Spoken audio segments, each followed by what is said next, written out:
not sure how this is going to go, but so many of you indicated that you wanted to be a part of the devotion time that I had with some ladies coming and spending time with Genny.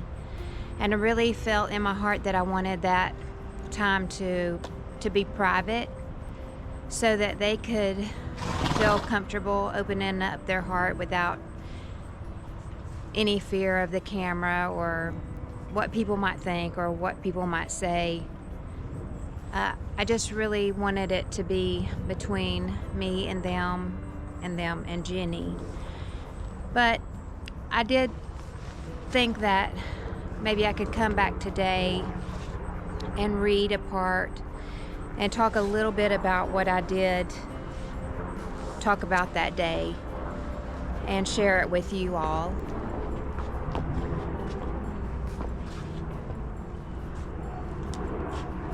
Genny, you got a dirty nose? Got a dirty nose, Genny? You saying good morning? You saying good morning? Yeah?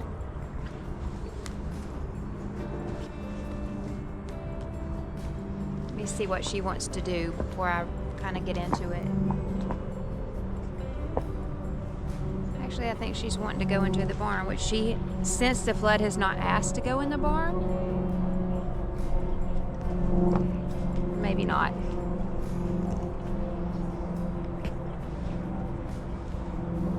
I'll just go ahead and start, and if she wants to go out, I'll let her out if she lets me know. So as I'm sure many of you know, we are still sitting in the middle of the devastation from Hurricane Helene. And it has changed our lives, and it has changed who we are as people. You want to go, Genny? You want to go? Yeah? Okay.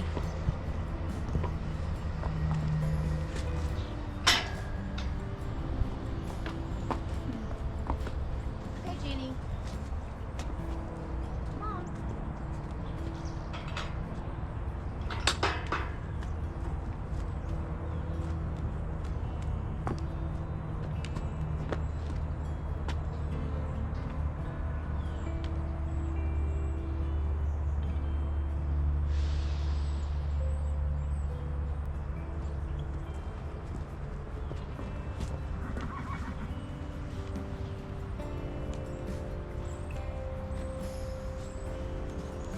I'll just leave the gate open and she can come and do as she pleases.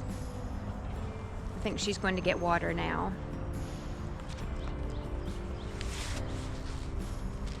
I had shared with the ladies that I had started this reading plan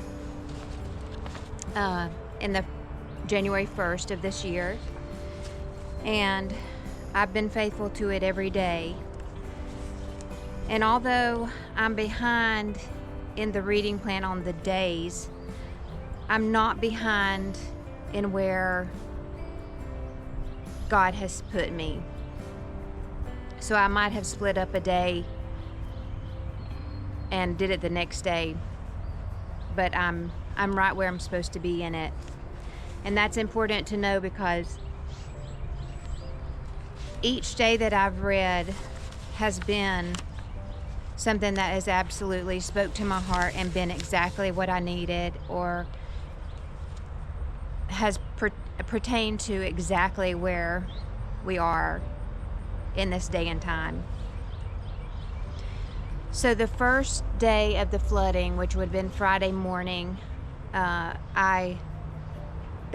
morning it was still raining. I got up early and I did my devotion, and these are the words that I read that morning. Ezekiel 47, 2-5. Then brought he me out of the way of the gate northward, and led me about the way without unto the utter gate by the way that looketh eastward. And behold, there ran out waters on the right side. And when the man that had had the line in his hand went forth eastward, he measured 1,000 cubits. And he brought me through the waters, and the waters were to the ankles.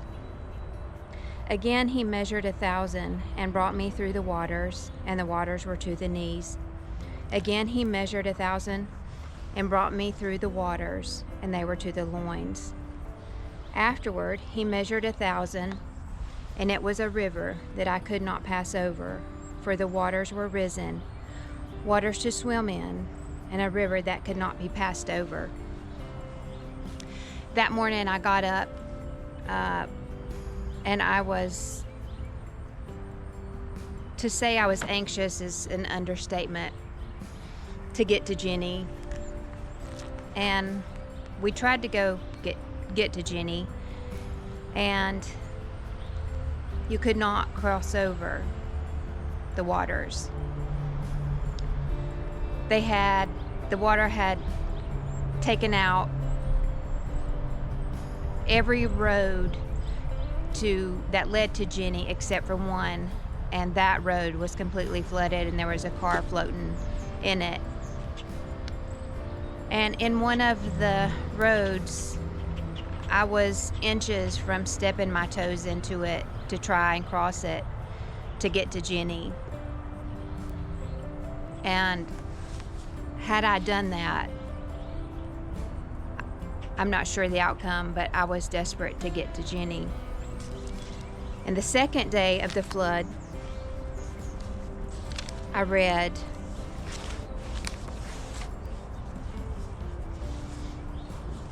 that morning I got up and read in Joel 1:15 through 19.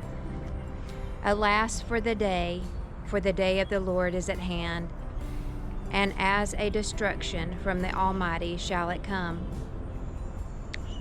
Is not the meat cut off before our eyes, yea, joy and gladness from the house of our God?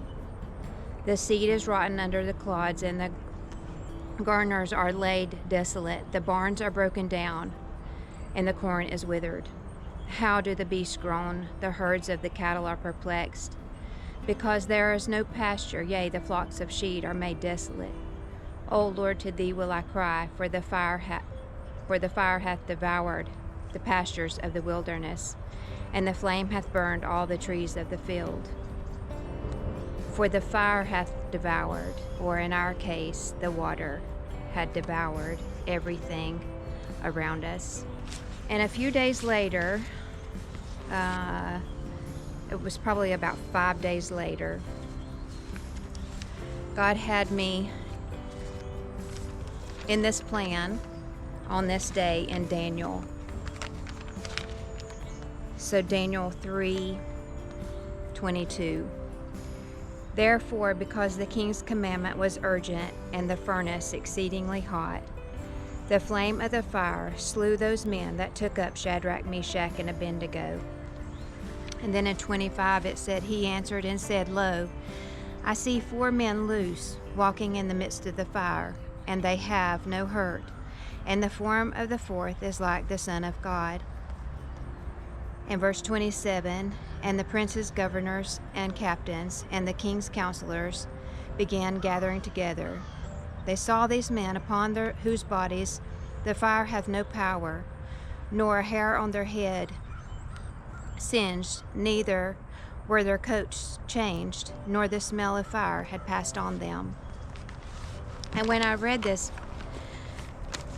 I thought about how the story is always centered around Shadrach, Meshach, and Abednego.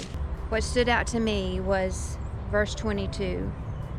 The flame of the fire slew those men that took up Shadrach, Meshach, and Abednego.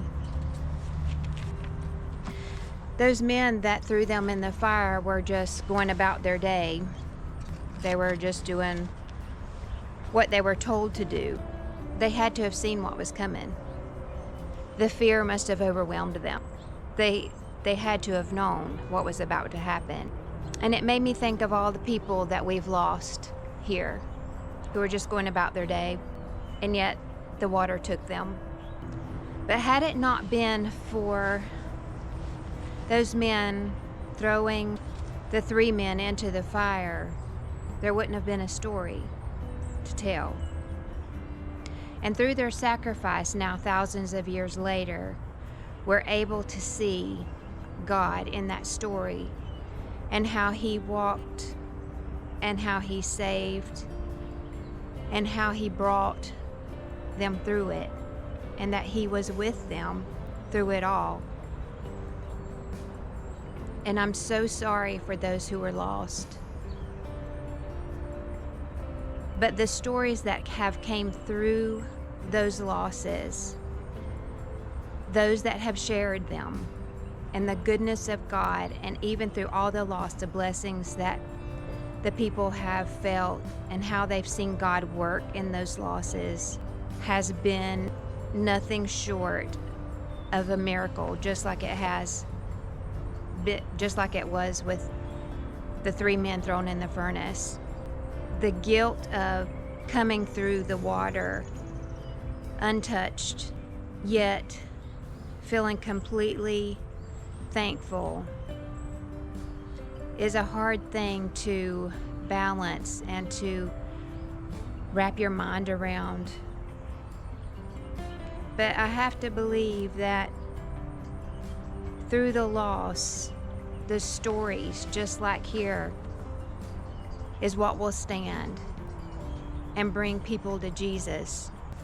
And if you look back at verse 27, it says, "They saw these men, and upon them whose bodies the fire had no power, nor was a hair on their head singed, neither were their coats changed, nor the smell of fire had passed on them." And when I read that, it stood out to me that this was speaking of the outside. What happened to their bodies on the outside.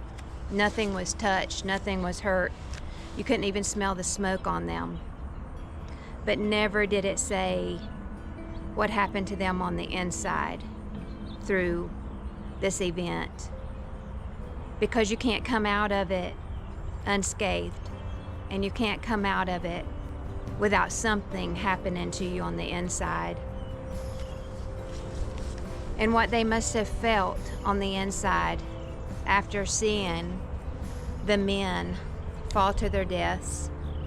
Because while they were in the fire that whole night, they had to have been talking about it, just like we talk about the flood. They had to have said, "Hey, dude, did you see what happened to those guys when they threw us in the fire?" I mean, the stories that they spoke about that night were just like the stories that we're talking about. But when they came out of the fire, even though they were not touched on the outside, just like us, they were touched on the inside and will forever be changed. God is walking with us through this, and He's walking with you through what you're going through.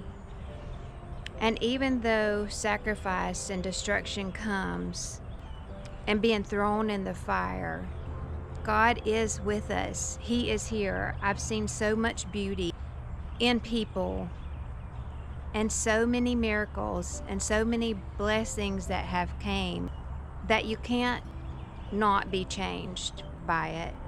And yes, there's pain, just as I'm sure the 3 men in the fire felt pain and hurt from the men that they watched die. They had to have felt that. They came out of stronger and better, and their faith grew through it all. And that's where we are, redemption and destruction. So whatever you're going through, wherever you are in your life, whatever destruction is happening around you or in you, God is there. And if you ask Him to come closer to you, He will. He wants to. Just a few days later, I read in Daniel 8:27, "And I, Daniel, fainted and was sick certain days. Afterward, I rose up and did the king's business. And I was astonished at the vision, but none understood it." It is hard to wrap our minds around what we see here. It's hard to understand, to comprehend. You see it, but somehow your mind just can't put into words the destruction that's around us. Yet we stand. And God is with us, and He is with you. The waters may come and the fires may surround you, but God is there taking care of you. He will meet all your needs. You just have to trust Him and believe that no matter what comes, He's with you.